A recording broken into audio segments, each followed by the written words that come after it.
why don't we just go ahead and start so you guys know, there's, within epilepsy, so say all the people that have epilepsy, if we divide it into thirds here, so you get a diagnosis of epilepsy, which means you've had at least 2 seizures, and, you get put on medication. Some people still have seizures, get a second medication. It sounds like that's what originally happened in your daughter's case. But eventually, 2/3 of people successfully treat their epilepsy with medication. And that's the end of the road. They're lucky, but probably, I would imagine most of those people aren't here at this conference because they don't have seizures because they're on medication. So really the ones that I think, are really the challenging ones is this piece right here, this third here. And those are the patients that who have a diagnosis of epilepsy and have tried at least 2 appropriate medications. That's the important thing. If you have, Dravet syndrome and you're taking ACTH, that doesn't really count because that's, you're not taking the right medication for your seizures. So if it's the right medication, and there's 2 medications at least, and you still have seizures, the likelihood that you just keep trying medications and you get a good result is less than 5%. So you drop from being 2/3 to less than 5%. So at that point, this is the challenging group. As you mentioned, the next step is to get, and there's other talks, so I don't know how much we need to get into that, or to get, an EEG, video EEG, right? That's where they put the electrodes on, check seizures. In that situation, there's then, splits into 2 different things. So there's generalized and focal. So those are the 2 big splits.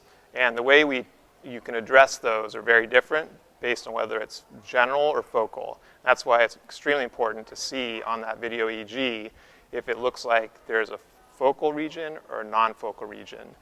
Now there's a little bit of a blurry line now in terms of SEEG because with stereo EEG, because we can sometimes take patients that look like they're generalized on video EEG and turn them into focal by doing the invasive electrodes. So there's a little bit of some people start here and go back over here. If they get it, that some patients, if there's certain types of patterns where we look at their SEEG, and it turns out, just because we're measuring from the scalp, looks like they're everywhere, but it turns out they're not. So there is a subset of patients that initially get in this group. We do an SEEG or do other diagnostic tools. They can be SEEG, it can be MRI. I'm sure you've heard these things, PET, different things that we can use besides the scalp electrodes to try to move from this box to this box. If you do just have generalized seizures, there's a number of different syndromes like Lennox-Gastaut, Dravet, some number of syndromes where if you're not responsive to medication, there's really not a focal surgery that you could get. In that case, the surgeries are basically VNS, DBS, and there's sort of a little bit of a crossover, but usually in order to be qualified for something called the Neuro Pace, you need a more focal epilepsy. So really, if you have general epilepsy, the 2 surgery options are VNS and DBS. I'm sure most of you have heard about it. So VNS, this is the bigger one. There's actually a smaller one that they make now, but it's just basically this gets put like a pacemaker right here. Little wire goes to the neck. It's actually a very safe procedure. I would say actually the safety profile of VNS surgery is about as safe as taking about 2 years of medication. It's actually not a very high-risk procedure. I think in my experience, I've done several hundred VNS cases, and I've had 2 patients that got infected, but other than that, that's the only sort of side effect risk that I've seen. So it can be very, very safe. So unfortunately, though, with VNS, there's only about 60% responder rate. So again, sort of similar to here, only 2/3 of patients really get a really strong benefit from it. So that's that group. But I think the group that really is, to focus on here is the focal group, because there's a lot of options there. And I think I would sort of break the focal group into small focus and big focus, right? So I'm going to draw, this is my Bob Ross moment here. I'm going to try to draw the brain. So we have a brain here. So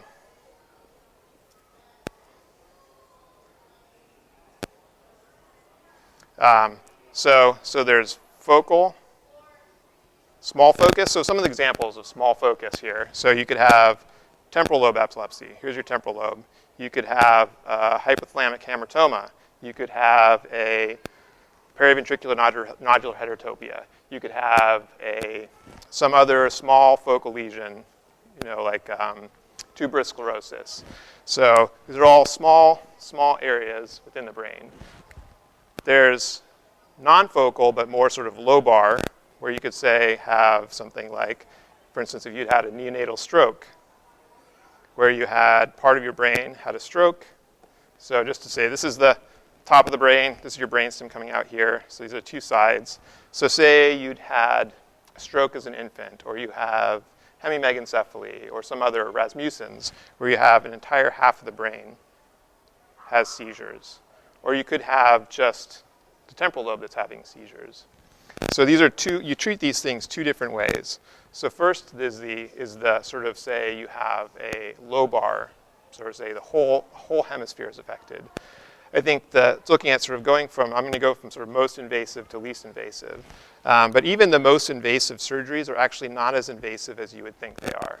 So for instance, say something that sounds really scary, like a big, something that, some big word called, say, hemispherotomy, right? It's a really big word, sounds scary. In the old days, what that consisted of is that surgeons would just take out half of a kid's brain, would just get taken out. That sounds terrible. The first time I heard of that when I was back in medical school, I thought couldn't believe that was something that they were allowed to do. Fortunately, we don't actually do that anymore. So say a patient has seizures coming from the entire half of the brain. We don't take the brain out at all. What we do, we come in here through something called the Sylvian fissure. There's a nice little cleft in the brain here. And just come in here, and this is all bad brain, causing seizures here. Very bad brain. This brain, very well behaved. But it's like having a seizure is like having a classroom where there's like all the bad kids and all the good kids mixed together, but the good kids can't learn anything because all the bad kids just keep yelling and screaming and throwing things. So what we want to do is just separate all the bad kids from the good kids so the good kids can go about doing what they want to do, right? That's basically how the brain works. So what we do is we just sort of separate the bad kids from the good kids. So we just come in here, make a little cut through the brain on this here, almost like in a circle. So that way, bad part of the brain doesn't talk to the good part of the brain. Brain stays there. We don't take big parts of the brain out. And I prefer to do this actually for not just big cases of hemispherotomies, even if, say, a kid is having frontal lobe seizures or bad occipital lobe seizures, because particularly in children, their head is still growing. We don't really want to take out a big part of the brain because we want everything to grow. So instead of taking things out, we just separate the bad kids from the good kids. We just make a little separation in the brain so that the seizures can't propagate from the bad areas to the good areas. Oftentimes we can do that through like a small opening, even that big. This big surgery, where you separate an entire half of the brain, you can do it through an opening in the skull about that big. It doesn't have to be a big surgery. Even if it's an open surgery, it doesn't have to be big. For more focal surgeries, where we sort of have a more pinpointed focus, the first step oftentimes is to do what's called a stereo EEG. And what that is, you take a little wire, it looks like this. This is actually an example that we didn't end up using. It's a little wire. Actually, most of them are a little smaller than this. They're about 1 millimeter thick. We basically attach them to the skull using this little, so the hole in the skull and the scalp is that big. So that's how big the incision is. It's the width of that thing. After surgery, they look like a bunch of mosquito bites. It just looks like a mosquito. This is called a stereo EEG. So we just put these little tiny wires, and you see these little metal contacts. Those record the brain signals from inside the brain. So say, we have this focal patient. The patient has some suspicious-looking stuff over here in their temporal lobe or over here in their frontal lobe. So we'll just take a couple stereo EEGs. We'll just go in from the side, put a little electrode there, put a little electrode there, say, okay, which one of these suspicious looking areas is causing the seizures? So particularly in kids, it's very well tolerated. To be honest, after they recover from anesthesia, they don't really look all that different than if they're just getting a regular video EEG. I mean, you wouldn't, aside from the fact that as your parent, you know that they just went to the OR and had a bunch of electrodes put in, oftentimes you wouldn't know the difference. It's not very painful, but that enables us to pinpoint better, particularly some of these deep lesions, for instance, these like deep lesions where you don't really, these deep spots, where you don't really know if it's coming from where it's coming from, just from, by the time it gets to the surface, it may just look like it's coming from all over. If we are able to localize one of these spots, then oftentimes we have a choice, right? So this spot up here, we say, you know what, we can find a spot right here.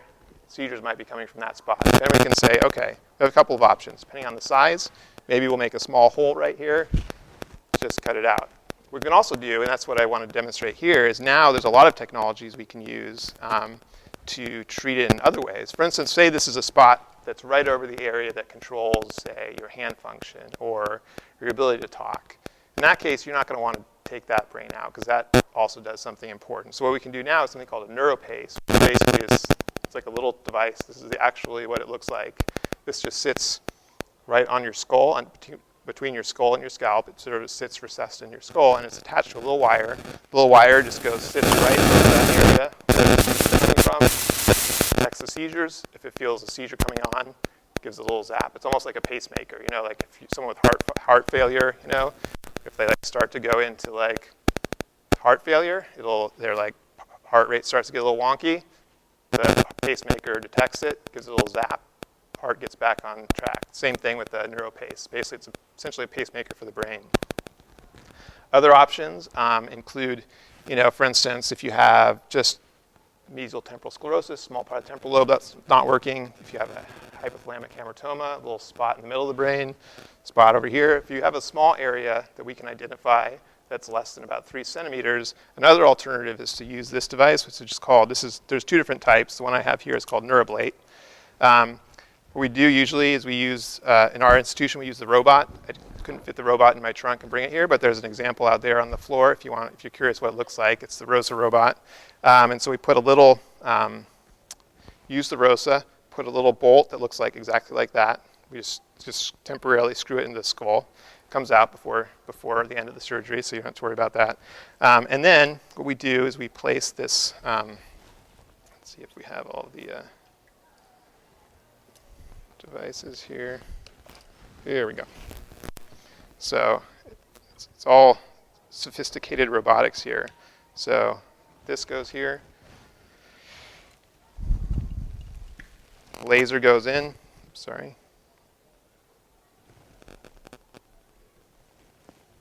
And basically, you can see what we do, put the patient in the MRI scanner, is what's called MR thermography. So using the MR scanner, we can see exactly where that laser is in the brain, exactly where we're treating. And we're sitting out at, we don't actually do this, there's a robot that does this. We're sitting out at there's like a computer workstation that sort of makes the laser go in and out. We treat exactly, just turns it around, and we treat exactly this spot. So say, we see on the MR scanner, laser, we know either from the SEEG, we know seizures are coming from right there. So we put this laser in, put them in the MR scanner, and we see this little tiny spot here around the laser. So laser's coming in here. We see over time, just destroy that bad seizure-causing tissue, pull the laser out, pull the bolt out, put a little one stitch in it, patient stays overnight, and then goes home the next day.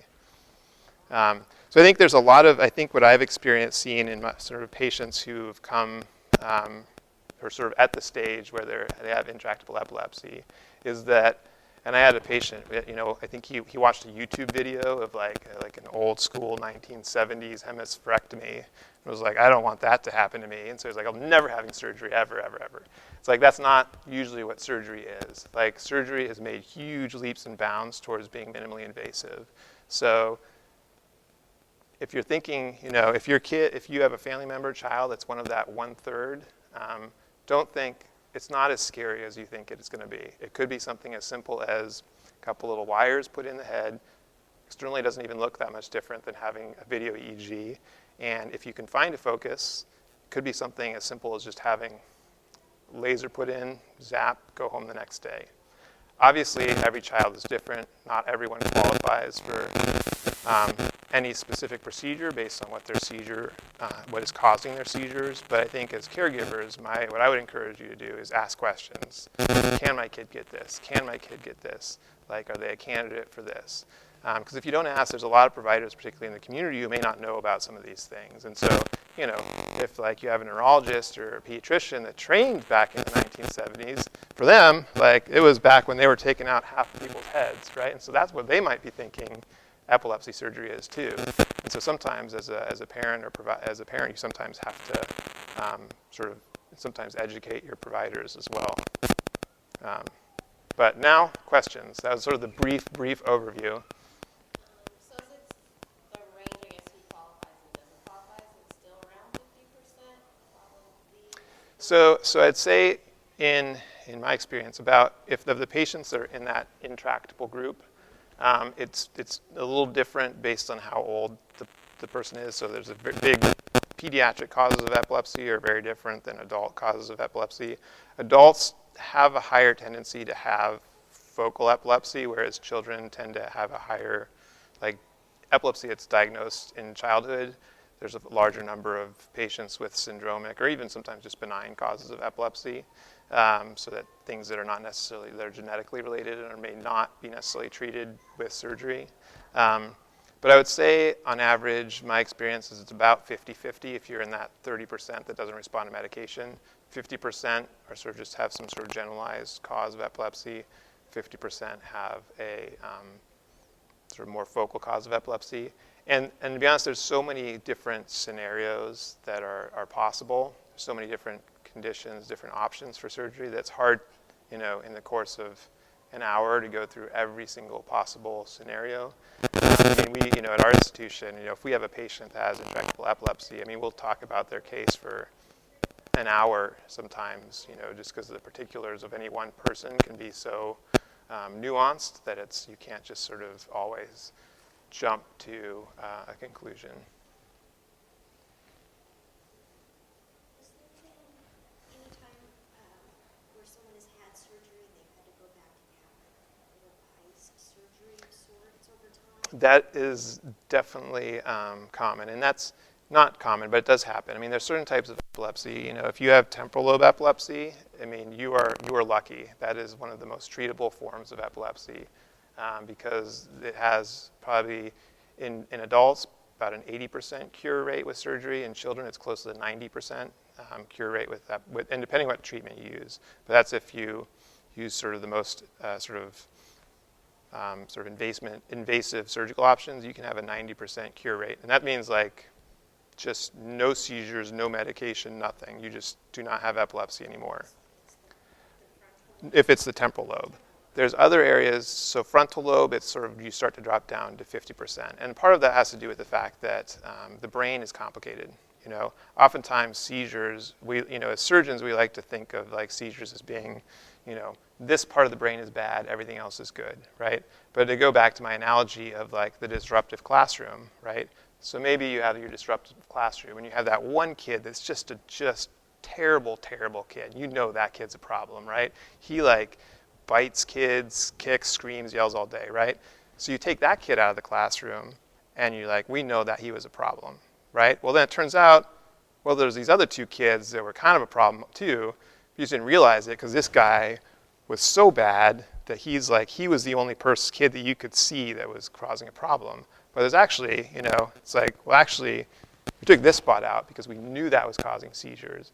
But it turns out that spot was talking to this other two spots here that were also causing seizures, but maybe not as often. And so what you sometimes see is that, okay, we did the surgery, we did take out that bad kid that was causing the seizures, but it turns out there were a couple other bad areas of the brain too that were talking to those areas.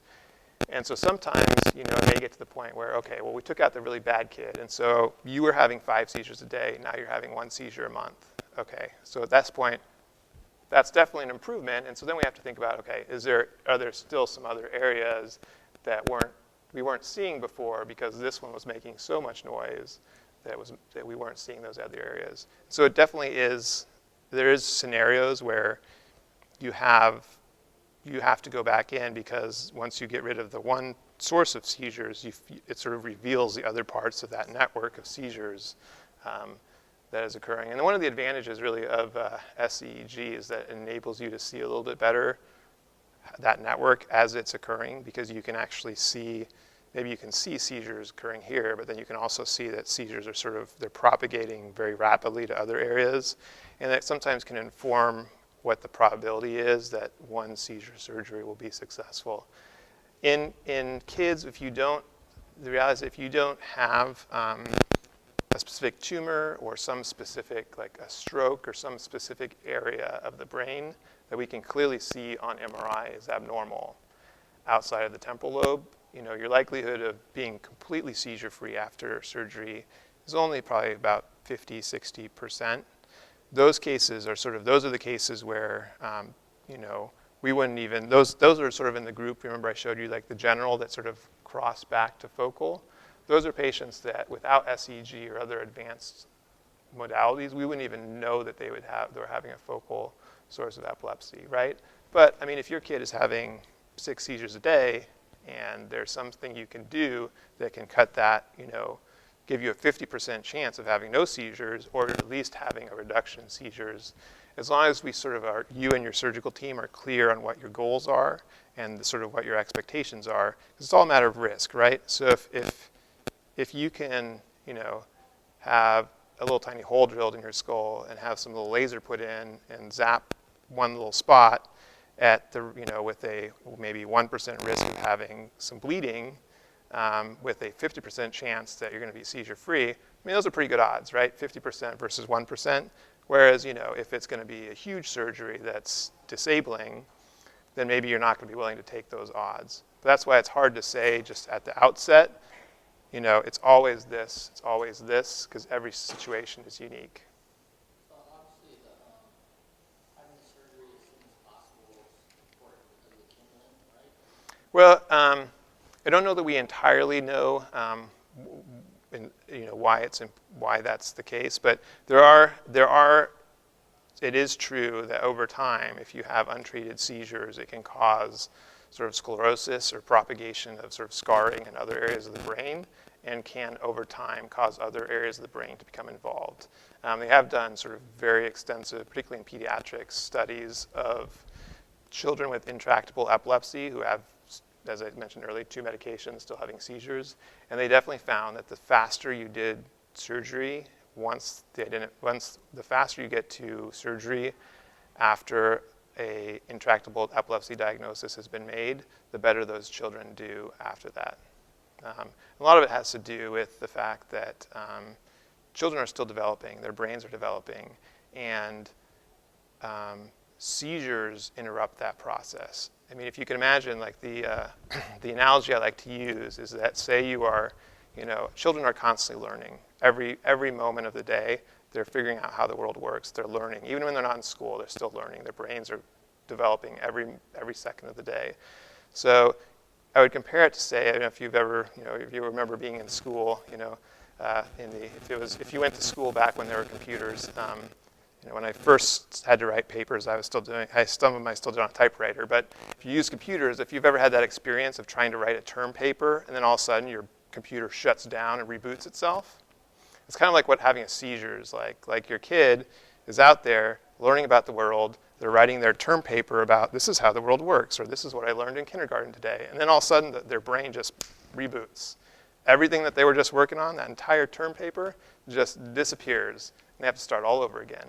And if you can imagine that just happening over and over and over again, they're never going to get to the end of that term paper because their computer keeps rebooting. And so, like, the more you can space out that rebooting, the less, there's certain medications also that delay development. So the fewer medications and the fewer seizures you can have as a child, the better off developmentally you'll be later on. And there's a lot of quality of life outcomes that are vastly improved as well the sooner you can treat the seizures. I think for me as a surgeon, I think sort of one of the most gratifying things I see is when kids do become seizure-free. And in pediatrics, a lot of the procedures we have are are very successful when patients are correctly selected and screened. So there's a really, I mean, like if you show up to a surgery center and they just tell you the first day that you need surgery, then you should go somewhere else, right? Because there's a few steps you want to get through to make absolutely sure. But once you get to that point, like it's very gratifying to see. I mean, this hemispherectomy I was talking about sounds like a really big surgery, but I've done dozens of them, and I've never ever had a patient who was not ecstatic that they had the surgery done. Like it sounds crazy, but like I've had parents that like were like sitting in my clinic waiting room, like just like it's like one of those crazy guys standing on the corner with the sign, right? They were like, you need to have surgery now. You know, it's like, I've been saved, you should be saved too, right? So, I mean, it's life transformative. I mean, I think if you're a parent whose kid has surgery, has seizures, and you can imagine going from having seizures to no seizures, was that just like not a part of your life anymore? It's pretty transformative. What's really sad is how often I see patients who've had seizures like almost their entire life, 18 years old, since they were a kid have had seizures, and no one ever referred them for, an evaluation. And that's kind of heartbreaking because they've missed out on their entire childhood because they've been having seizures the entire time. So I think as like a caregiver, as a family member, I think it's important to start that process as soon as possible. And I think the first step really is to find a level 4 epilepsy center. And there's, fortunately we're here in Southern California, so there's, you can't drive more than an hour before you get to one. But and there's a certification process. If it's a level 4 epilepsy center, they had to meet certain standards, and it's across the board. And so it doesn't matter, I'm not going to tell you to come to Loma Linda. I would just go whatever's closest to you. I mean, I strongly discourage, like, you don't need to drive up to Stanford, from San Diego to get epilepsy surgery, right? You just go where you are. That's the key. And actually I'm honored to have Charles Liu here in the room. He's one of my former mentors, and I think one thing I really appreciate about Dr. Liu is that one of his ways that he helped to sort of transform sort of epilepsy care in California here is to try to get epilepsy care as close as possible to the patient, sort of create a network of places where if you are someone with epilepsy, you don't, if you have some PPO fancy insurance, you can get insurance. But even if you are Medicare, Medicaid, doesn't matter. Everyone should be able to get epilepsy surgery, and it should be able to be somewhere close to you. You shouldn't have to drive halfway across the state to get there.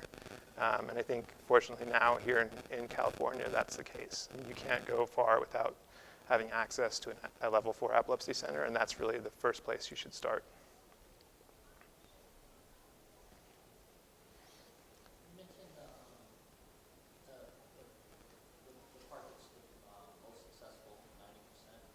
Is that's an area of the brain called the temporal lobe.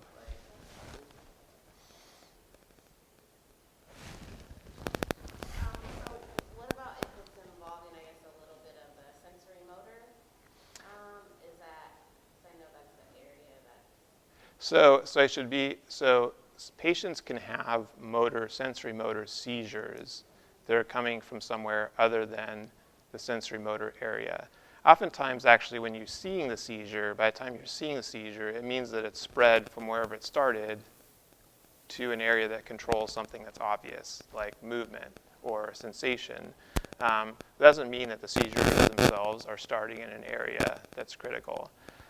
If you do have a seizure that's starting somewhere in sort of sensory motor cortex, one of the biggest issues is age. If you have an adult that has sensory motor seizures that are coming right from like somewhere in their motor cortex, you really either are going to do something like vagal nerve stimulator or the Neuro Pace, where you don't want to damage that area of the brain because it's going to be debilitating. Children are a little different because children are very adaptable. And so you can do things that would be debilitating in an adult, but in a child, they can recover from. And so again, it's sort of a case-specific situation. I mean, I've had patients who had like a little seizure area coming from, a couple millimeters away from the area that was responsible for the language, right? So it's like, this is, your ability to talk is right here, your seizure's right here. And in that case, we just do very careful mapping. We put a little grid in. We say, okay, this spot right here, your language, this spot right here, language, seizure. And we just go right up to that border, take out that seizure that's coming right next to it, and the patient still could talk, understand, but didn't have seizures. And so, but it's a matter of knowing, and that's why you want to go to some place that has experience, because there's a lot of moving parts to that. I mean, you have to do a lot of sophisticated imaging. You have to have the ability to do mapping. In some cases, have to do awake surgeries. In older patients and younger patients, we just do it, usually we do a grid, and then let them wake up and do it when they're sort of in a bed in a normal hospital room, so it's not as scary for them. But, it's just because it's close to motor or sensory, doesn't preclude some type of procedure. And in those cases, it's just, you have to be very careful about that, where that border lies. Now, obviously, you're saying it's better to have it for children because they're more adaptive. Is there like a cutoff age? Like our daughter's 5. Should we be? So there's no cutoff. I mean, those kids that I talked about that would see me when they were 18 years old who've had seizures their entire life, I would still offer them a procedure. It's not like your options go away. And in most cases, it's just the sooner you get to it, the less the long-term repercussions for the child are. But it doesn't mean you can't. At some point, you're like not a candidate anymore. Right, but as far as like, say for example, you were to do it in an area that maybe controlled something, because you do it younger, they have a better chance of maybe using a different part of their brain. Yes. So I mean, that is true. So for very young children, like infants, they don't use their right hand or the left hand. They use both hands. Like they don't have handedness. As you go on and as you get older, you become more and more dominant on one side. So the sooner you get to a surgery like that, then the less effect you'll have, because the brain hasn't really decided yet which side it wants to be on. And so particularly things like memory and verbal function, in infants, it's, it doesn't matter as much. I mean, if you take out, so for instance, that hemispherotomy case, there's kids, if you disconnect half their brain as an infant, they get older, like you wouldn't necessarily even know that they'd had that surgery. The only way you'd know is that they have some trouble, holding things with one hand. But that's about, the only symptom that you can really tell, right? It's unbelievable. Like you wouldn't even realize from looking at them that half their brain isn't talking to the other half. But if you do that in an 18-year-old, like it's going to be pretty obvious that they have difficulty moving one side of their body, just because there's not the same capacity for adapting over time. Okay. Now, when it's in, the folds are like irregular folds. How does that do as far as the surgery when you're talking about that or something else? So yeah, this is the 30,000 foot view of the brain. So if we sort of zoom in here, it's a little zoom function. So the brain actually isn't flat like. I mean, some cases are cases where the surface of the brain is flat like that. But normally, as you're talking about, the brain has these little folds. It's sort of. So it's actually this area actually just looks more like this. And so there's the gray matter here on the surface.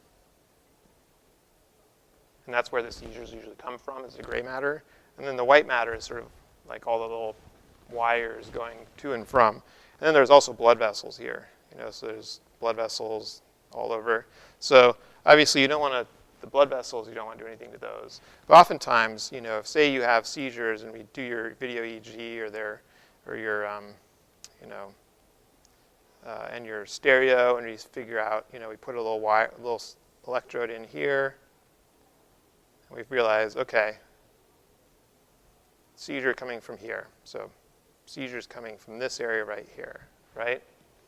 Based on that video, we just we put this little wire in here, and we're like, okay, that one and that one, that's where the seizures are coming from. And we look on your MRI scan, and we say, okay, that's right there. So here's a little ripple in the brain. And that is all the way down in here, right? Here's the surface. We took our little electrode out. And we say, okay, this is our target, right?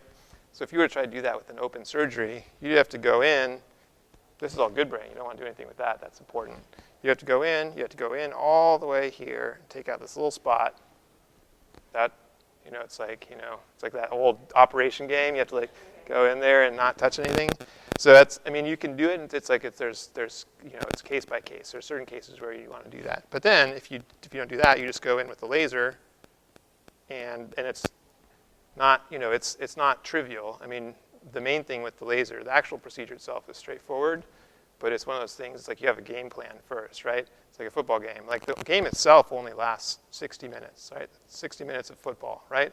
But they spent a whole week getting ready for that one game, right? So it's all about preparation. There's a lot of things that happen behind the scenes. So before we get to that point where we're putting the laser in, we've already looked at all of the recordings. We've mapped it down to that point.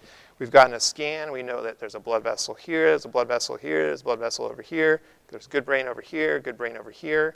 And so we use this three-dimensional modeling software where we can say, we know we want to put the laser right exactly in that spot and nowhere else.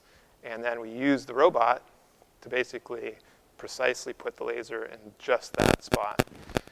And so it is important. So we can get, it doesn't matter what's here. This is the stuff up there, the blood vessels, all that, everything else doesn't get touched.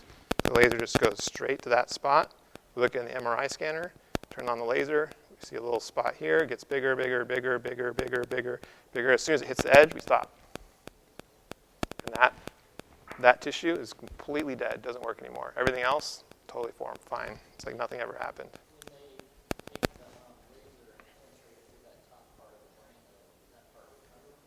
Yeah, it just looks like, it's like a little tiny, if you were to look at it later, there'd be like a little 1 millimeter tract it's like when you get, do you ever gotten a flu shot? Okay. Is there a permanent? do you get a permanent scar where you do your flu shot? It's like, yeah, basically. It's about as traumatizing as getting a flu shot. So just in the same way your arm heals from getting a flu shot, your brain heals from getting the laser. It's like you have a little Band-Aid at the end. It might be a little sore for a few days, but it's, yeah. So it does, you can see there's a couple different, systems here, but you can see, so basically what it is, there's like a little tip, and it basically it's designed so that it just sort of, the brain sort of just expands around it. So there's most of the brain has these little fiber tracts. So the fiber tracts just sort of expand around it, and then once you pull it out, it just sort of collapses again. There is, as I mentioned, the main risk of the laser is there is a 1% chance of bleeding. So if you do go in with this tract, and that's why we're so careful about finding the blood vessels, say there was like a little blood vessel right here, and you put the needle, that laser right through the blood vessel, then that blood vessel could bleed. Those blood vessels don't just sort of get out of the way, but the brain just sort of just moves out of the way. So how many surgeries do you do a year, I guess? Probably on the order of about 20, it depends on what year, but 20 to 50. And you said the planning is usually like a week-long planning? So the planning happens in stages. So usually we have sort of a multidisciplinary conference where we discuss a case between the radiologists, sometimes like neuropsychologists, neurologists, and the surgeons all meet together to sort of talk about whether we all agree on what type of epilepsy this patient has, whether surgery is appropriate. And then separately after that, then usually in my case, like I will discuss it with the neurologist whose patient that is, and we'll come up with a game plan.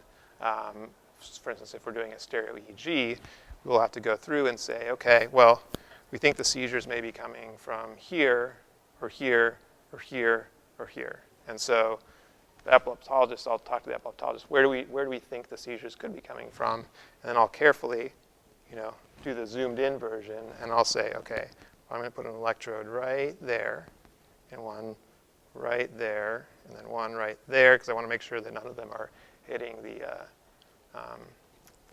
any of the vessels. And that takes about maybe an hour or so to do all that planning. But it's sort of a multi-step process. But it does happen over the course of the week. But it's not like we spend 40 hours a whole week working on one patient. But it is a again, it's all about, it's like if you just show up to a football game with no preparation, you're going to lose, right? So a lot of it has to do with, just if you, I don't know if the sports analogies work for you guys, but it's all about preparation, right? You watch the videos of the other team, you make your plays, like you plan. A lot of it is just planning and knowing who you're up against. And if you know who you're up against, you do all your preparation, then likely that you're going to win is a lot better than if you just sort of go into it unprepared. So that's why, but like every patient is different. Like it's like same thing with sports. Like every team you play is different. So, you can't just always, can't throw a Hail Mary every time and expect it to work. You have to be very measured and thoughtful in your approach. Can you talk a little bit about the thing you were saying that goes on top of the brain? And how is that? The Neuro Pace. Yeah. So right now, Neuro Pace is only FDA approved in adults, but it can be used in children. I'd say probably the youngest I would use a Neuro Pace in is 7, mostly because you want their skull to be mostly mature. So believe it or not, by the time you're 7 years old, your brain, your skull are their adult size. The only thing that grows after that is your face. It seems weird, but your brain stops growing at about 7, and so that's why kids kind of look like they have slightly big heads. It's because that's their grown-up head that they have at 7 years old. So that's the earliest I would do it, just because you don't want things to be moving around because their head's growing after that point. So 7 years old is about the youngest I would do. And then the other key part to Neuro Pace is you have to have a focal epilepsy, meaning it has the epilepsy. You have to be able to pinpoint this is where epilepsy is coming from. And Neuro Pace really works if it's coming from an area where the risk is too high to take that area out. And really that's why you wouldn't really need to do this in a child that's younger than 7, because oftentimes in younger children, you can safely remove areas that you couldn't in someone that was older. So it's really not until you're older where it's even necessary to consider Neuro Pace. Exactly, where they're very advanced stages, and and there's no longer surgery as an option, because Neuro Pace is not a cure. Like obviously, goal number 1 is every patient that we see is like, can we actually cure your epilepsy? If we can't cure your epilepsy, can we at least make it better, right? VNS doesn't. I mean, I've had maybe a handful of patients who had VNS and just stopped having seizures. But that's maybe like 5% of patients. No worries. Is it time to, well, you guys can stay here till the next person